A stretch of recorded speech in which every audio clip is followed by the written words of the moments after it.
अगर आपको भी जीनियस या फिर स्मार्ट बनना है ना, तो पढ़ाई करना बंद कर दो। ऐसा मैं नहीं बोल रहा हूं, ऐसा बोल रहे हैं बहुत सारे रिसर्च पेपर और बहुत सारे साइंटिस्ट। तो क्या सच में पढ़ाई करने से आपके ब्रेन की स्मार्टनेस कम हो जाती है? तो देखो, बचपन से ही ना हम एक चीज सुनते आ रहे हैं कि पहले आपको स्कूल जाना है, स्कूल में बहुत बेहतरीन तरीके से पढ़ाई करनी है, बहुत अच्छे मार्क्स लेकर आने हैं। उसके बाद आपको कॉलेज में जाना है, कॉलेज से एक बहुत अच्छी डिग्री लेनी है और उसके बाद आपको एक बहुत अच्छी जॉब लेनी है। और जब आप एक अच्छी जॉब में पहुंच जाओगे ना, तब आप एक स्मार्ट इंसान कहलाओगे। पर क्या ये बात सच है? तो इसका आंसर है नहीं। साइंस के हिसाब से स्मार्टनेस आपके ब्रेन पे डिपेंड ही नहीं करती। तो चलिए आज समझते हैं, क्या आप सच में स्मार्ट हो, और अगर नहीं तो कैसे आप स्मार्ट बन सकते हो। I think some people have the burden of intelligence. You don't have to know a lot of things. You can become smarter than everyone else. So you want to be smart for 3 reasons.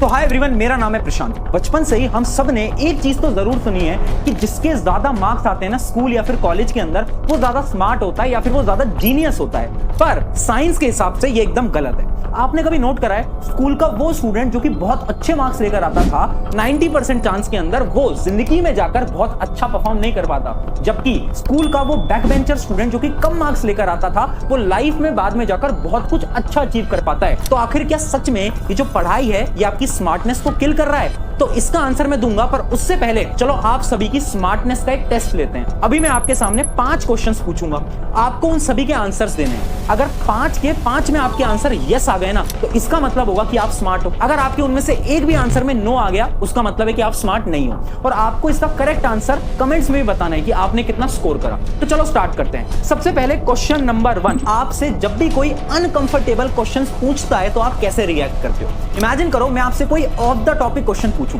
जैसे कि हमारे पूरे universe में कितनी galaxies हैं, जिसके बारे में शायद आपको नॉलेज ही नहीं है। तो आप कैसे रिएक्ट करोगे? क्या आप उसके बारे में रिसर्च करोगे? क्या आप उसके बारे में सोचोगे, या फिर आप उसे इग्नोर कर दोगे? अगर आप उसके बारे में रिसर्च करोगे तो आपका आंसर यस होना चाहिए। अगर आप उसको इग्नोर कर दोगे तो आपका आंसर नो होना चाहिए। अब आते हैं क्वेश्चन नंबर 2 की तरफ। क्या आप डेली अपना जो रूटीन बनाते हो उसको फॉलो कर पाते हो? या तो आपका आंसर यस होगा या तो आपका आंसर नो होगा। अब बढ़ते हैं क्वेश्चन नंबर 3 की तरफ। क्या आपने लास्ट वीक के अंदर कोई नया स्किल सीखा था, जैसे कि वीडियो एडिटिंग, ग्राफिक डिजाइनिंग, कुछ भी हो सकता है। अब आते हैं 4th नंबर के क्वेश्चन की तरफ। क्या आप 30 मिनट अकेले रह सकते हो? यानी इमेजिन करो आज मैं आपसे सारे मोबाइल फोन, लैपटॉप सब कुछ हटा दूं, बुक्स भी हटा दूं, और मैं आपको बोलूं एक बंद कमरे के अंदर आपको 30 मिनट अकेले बैठना है। तो क्या आप 30 मिनट अकेले बैठ सकते हो? यस या फिर नो? और अब बढ़ते हैं लास्ट एंड फाइनल क्वेश्चन की तरफ। क्या आप जब भी कोई गलती करते हो तो क्या उस गलती के लिए माफी मांगते हो, या फिर आप अपने ईगो की वजह से कभी भी माफी नहीं मांगते? अगर आप माफी मांगते हो तो आपका आंसर यस होना चाहिए। अगर आप नहीं मांगते तो आपका आंसर नो होना चाहिए। अब इस वीडियो को पॉज करो और कमेंट्स में ये बताओ कि आपने इन 5 क्वेश्चन में से कितने क्वेश्चंस के आंसर यस दिए। अगर आपका आंसर 5 में से 5 आए हैं ना, तो इसका यह मतलब है कांग्रेचुलेशन, आप भी एक स्मार्ट इंसान हो, आप भी एक जीनियस इंसान हो। पर अगर आपके 5 में से कम आंसर आए हैं, इसका यह मतलब है कि अभी भी आप अपनी स्मार्टनेस को इंप्रूव कर सकते हो। अब सवाल यह आता है कि ये जो स्मार्टनेस है आखिर इंप्रूव कैसे होगी? क्या हम सच में हमारी स्मार्टनेस को इंप्रूव कर सकते हैं? तो साइंस बोलती है इसका आंसर है यस, आप बिल्कुल कर सकते हो। देखो, आपकी जो स्मार्टनेस है ना, वो 3 सिंपल पैरामीटर्स में डिवाइड की जाती है। Parameter number 1 brain development, parameter number 2 personality development, and सबसे इंपॉर्टेंट पैरामीटर नंबर 3 जो कि है टाइम यानी समय। एक एक करके इन सारे पैरामीटर्स को अभी हम स्टडी करते हैं, और साइंस की मदद से आज मैं आपको बताऊंगा कैसे आप बहुत कम समय के अंदर स्मार्ट बनोगे। तो चलिए स्टार्ट करते हैं। Parameter number 1 brain development. देखो, हमेशा से ना हम एक चीज सुनते हुए आ रहे हैं कि हम स्कूल के अंदर जितने अच्छे मार्क्स लेकर आएंगे, जितनी चीजों को याद करेंगे, उतना ही जल्दी हमारा ब्रेन डेवलप होगा। पर क्या ये बात सही है? इसका आंसर है नहीं, नो। देखो, साइंस की मदद से समझते हैं, जब भी आप किसी भी चीज को याद करने की कोशिश करते हो ना, तो आपके ब्रेन का एक छोटा सा पार्ट जो कि मेमोरी को स्टोर करता है, वही एक्टिवेट होता है। जबकि आपका जो ब्रेन का सबसे बड़ा पार्ट है, जो कि है लर्निंग पार्ट, वो तो कभी एक्टिवेट ही नहीं हो पाता। स्पेशली इंडियन एजुकेशन के अंदर हमें ज्यादा समय रटने के ऊपर फोकस कराया जाता है, ना कि चीजों को समझने पे, जिस वजह से ब्रेन डेवलपमेंट बहुत ज्यादा इंपॉर्टेंट है। और सवाल यह है कि हम कैसे अपना ब्रेन डेवलप कर सकते हैं? तो उसके भी है 2 simple step. Step number 1, daily brain gym. जैसे हम हमारी बॉडी को जिम भेजते हैं ना, वैसे ही आपको अपने दिमाग को जिम भेजना पड़ेगा। इसको एक सिंपल सी स्टोरी से बताता हूं। एक बार एक एवरेज स्टूडेंट था जो कि ना बहुत परेशान हो गया था, क्योंकि वो अपनी क्लास के अंदर बहुत कम मार्क्स लेकर आता था। उसकी क्लास के अंदर हर कोई टॉपर था, बस उसी के ही मार्क्स नहीं आ पाते थे। वो बहुत परेशान रहता था, हर रोज यही सोचता रहता था। फिर एक दिन रात को उसने क्या करा, अपने रात के सिर्फ 30 मिनट उसने कुछ एक्टिविटीज में देना स्टार्ट करा। वो एक्टिविटीज क्या थी, उसको ना नई चीजें सीखने में बड़ा मजा आता था, तो उसने हर रोज रात के आधे घंटे से लेकर 1 घंटे नई नई चीजें सीखना स्टार्ट करा। जैसे कि उसने बहुत सारी किताबें भी पढ़ी, नई नई चीजें भी सीखी, कुछ कुछ पजल्स भी सॉल्व करे। अब ये वो 1 से 2 महीने तक करता रहा और उसके बाद पता है क्या हुआ, ऑटोमेटिकली उसकी क्लास के अंदर उसके जो मार्क्स थे वो इंक्रीज होने लग गए। और एक कहानी पता है किसकी है, one of the famous scientist जिसको नोबेल प्राइज भी मिला है, जिनका नाम है रिचर्ड फेमन। इन्होंने अपने इंटरव्यूज के अंदर ये बताया कि उन्होंने अपने ब्रेन को डेवलप करा by the help of this 30 minute. यानी अगर आपको भी अपने ब्रेन को डेवलप करना है तो ट्राई करो हर रोज सिर्फ आधे से 1 घंटे दो नए स्किल्स को सीखने के लिए। तो ये था स्टेप नंबर 1। अब बढ़ते हैं स्टेप नंबर 2 की तरफ, पावर लर्निंग। ये एक ऐसा कॉन्सेप्ट है ना जो कि एलॉन मस्क ने भी अपने बहुत सारे इंटरव्यूज के अंदर बताया। In order for your brain to remember something, you have to establish relevance. Elon Musk ने क्या बताया कि जब भी मुझे कुछ मुश्किल चीजों को याद करना होता था या फिर उनके बारे में समझना होता था ना, तो मैं क्या करता हूं, अपने पूरे दिन में उन चीजों के बारे में सोचता भी नहीं हूं। मैं क्या करता हूं, दिन का सिर्फ 1 घंटा निकालता हूं और उस 1 घंटे में 100% फोकस के साथ उस चीज को समझने की कोशिश करता हूं। अब उस 1 घंटे के अंदर मैं अपनी लाइफ के सारे डिस्ट्रैक्शंस को कट डाउन कर देता हूं, जैसे कि मोबाइल फोन, लैपटॉप या फिर किसी के साथ मीटिंग ही क्यों ना हो, मैं सारी चीजों को कट डाउन कर देता हूं और मेरा सारा फोकस उस नई चीज को सीखने पर होता है। और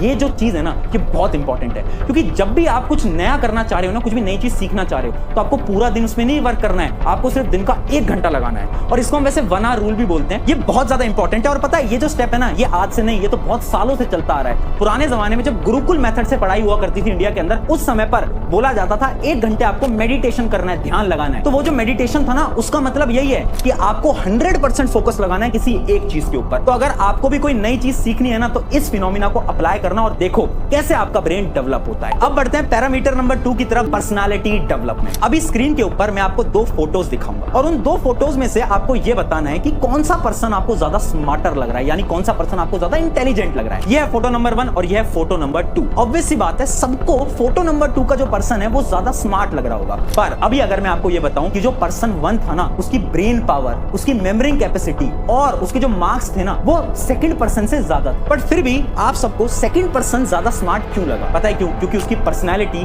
पहले वाले पर्सन से बहुत ज्यादा अच्छी थी। यानी आपकी पर्सनैलिटी ये डिसाइड करती है कि आप लोगों को स्मार्ट लगोगे या फिर नहीं लगोगे। पर हम अपनी पर्सनैलिटी को कैसे इंप्रूव कर सकते हैं? तो इसके भी 2 सिंपल स्टेप हैं। सबसे पहला स्टेप है कम्युनिकेशन स्किल। देखो, आपको ना अपने कम्युनिकेशन स्किल को इंप्रूव करना पड़ेगा, क्योंकि कम्युनिकेशन स्किल की मदद से आप लोगों से कनेक्ट कर पाते हो और जीवन में कुछ बड़ा अचीव कर पाते हो। अब इसके ऊपर मैं एक डिटेल में वीडियो ऑलरेडी बना चुका हूं, तो आप जाकर वो देख सकते हो। बट अगर आपको मुझे इन शॉर्ट बताना हो तो आपको बस एक स्टेप फॉलो करना है। डेली मिरर के सामने खड़े हो जाओ और मिरर में बोलना स्टार्ट करो। अपने एक्शंस को देखो कि आप कैसे बात करते हो, आपका मुंह कैसे हिलता है, आपका फेस एक्सप्रेशन क्या होते हैं, आपके हैंड मूवमेंट कैसे होते हैं, सबको देखो। जब धीरे धीरे प्रैक्टिस करोगे, ऑटोमेटिकली आपके कम्युनिकेशन स्किल इंप्रूव हो जाएंगे। अब आते हैं स्टेप नंबर 2, सराउंडिंग। देखो, एक बड़ी इंटरेस्टिंग रिसर्च करी गई थी हार्वर्ड यूनिवर्सिटी की तरफ से। उन्होंने क्या करा, 100 स्टूडेंट्स को लिया और उनको 2 ग्रुप्स के अंदर डिवाइड कर दिया, ग्रुप ए और ग्रुप बी। तो जो ग्रुप ए के स्टूडेंट्स थे ना, उनकी जो सराउंडिंग थी ना, उन्होंने वो एकदम बेकार कर दी। यानी उन्हें कुछ ऐसी सराउंडिंग में रखा जिसके अंदर बहुत अजीब प्रकार के लोग थे। जैसे कि उनके जो फ्रेंड्स बनाए गए वो ऐसे लोग थे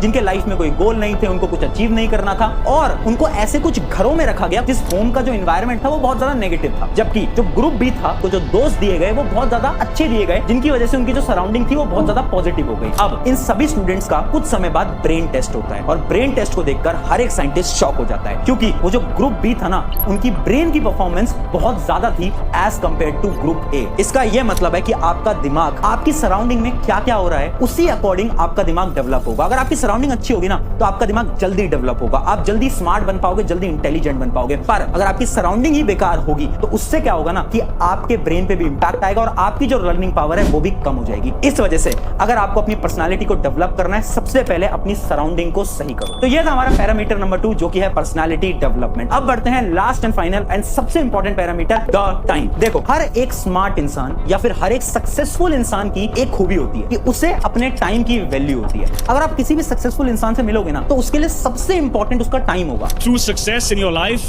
will be when you can manage your time. और बहुत सारे सक्सेसफुल लोगों के लिए तो पैसों से ज्यादा इंपॉर्टेंट भी उनका टाइम होता है। ऐसा क्यों? क्योंकि उन्हें उनके टाइम की इंपॉर्टेंस पता है। अब देखो, अगर तुम्हें अपने टाइम को मैनेज करना नहीं आएगा ना, तब तक आप कभी भी स्मार्ट नहीं बन पाओगे। पर ये टाइम मैनेज होता कैसे है? तो 2 सिंपल स्टेप है। पहला स्टेप तो सबको पता है। आपको क्या करना है, अपने दिन के जितने भी डिस्ट्रैक्शंस हैं उनको एक नोटबुक में लिख लेना है। जैसे कि इमेजिन करो, आपका डिस्ट्रैक्शन क्या है? आप बहुत ज्यादा गेमिंग करते हो, आप मोबाइल फोन ज्यादा चलाते हो, सोशल मीडिया ज्यादा चलाते हो। तो उन सारे डिस्ट्रैक्शंस को नोट डाउन करो। उसके बाद उन सारे डिस्ट्रैक्शंस को अपनी लाइफ से कट डाउन कर दो, यानी रिमूव कर दो, हटा दो।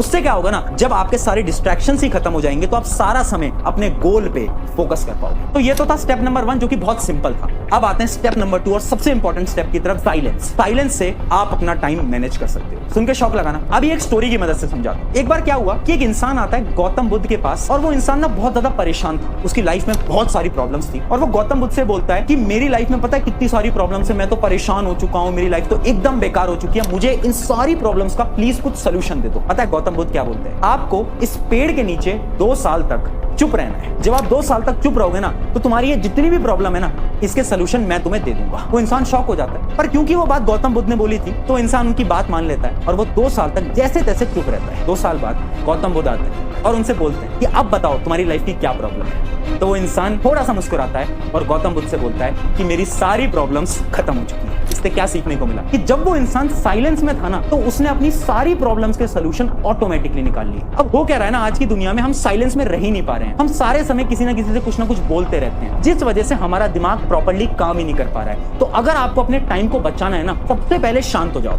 सिर्फ उतना बोलो जितना इंपॉर्टेंट है, सिर्फ उससे बोलो जिससे कि बात करना इंपॉर्टेंट है। हर किसी से बात करने की कोई जरूरत नहीं है। और इसके पीछे की तो एक बहुत अच्छी साइंस भी है कि जब भी हम शांत रहते हैं तो हमारे ब्रेन का एक पार्ट, जिसको हम बोलते हैं पेरीफ्रंटल कॉर्टेक्स, वो एक्टिवेट हो जाता है। और ये जो पेरीफ्रंटल कॉर्टेक्स होता है ना, इसका काम होता है आपके थिंकिंग स्किल्स को इंक्रीज करना। तो इस वजह से जब भी आपका टाइम मैनेज ना हो पाए, शांत होकर देखना, ऑटोमेटिकली आपको अपनी सारी प्रॉब्लम्स के सोल्यूशन भी मिल जाएंगे और आपका टाइम मैनेज भी हो जाएगा। तो ये थी हमारी वीडियो, जिसके अंदर मैंने आपको बताया कि स्मार्ट कैसे बन सकते हैं। अब आप मुझे बताओ कि आप इसको फॉलो करने वाले हो या नहीं करने वाले हो। अगर करने वाले हो तो अपने एक दोस्त के साथ इस वीडियो को जरूर शेयर कर देना। शुक्रिया एवरीवन, मेरा नाम है प्रशांत।